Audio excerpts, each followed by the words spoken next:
Estás aberta ao amor? Eu estou aberta ao amor, sí? Pero a vida xa me funciona así. O tipo que veña, meu amigo, todo isto xa é meu, sabes? Se ti queres subirte ao carro, se ti queres participar da miña vida, se ti queres que as vidas se atopen e estas cousas acontezan xuntos, fabuloso.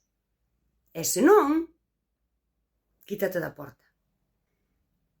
Cando isto pasa nas mulleres, é moi incómodo para eles.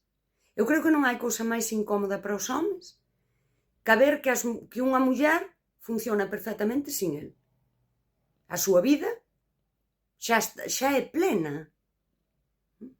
E ao mesmo tempo, é moi absurdo, porque que mellor parella vas a topar ca aquela que xa é plena sen ti. Porque esa toda plenitude é ese espazo afectivo que ti podes ocupar e que ti podes compartir.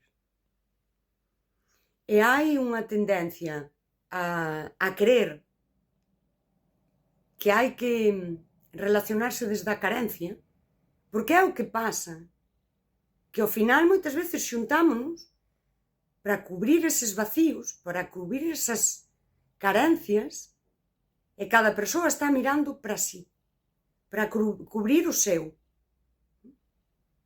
Mas ti cando construes unha vida plena, en por ti,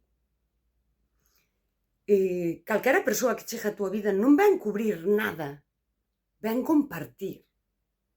E é diso que se trata. E ao compartilo, aquilo que son titulares, xente que aporte, xente que xa aporta. Precisamente aporta porque non... Cubrir vacíos e cubrir carencias non é aportar. Cando ti estás na vida de alguén e cubres un vacío ou unha carencia, non estás facendo realmente ningunha aportación. É triste, pero é un parche. E perdes o significado. Sí? És ti como pode ser calquera outra persoa. Cando nos relacionamos desde a carencia, non temos criterio afectivo. Danos igual unha persoa ca outra.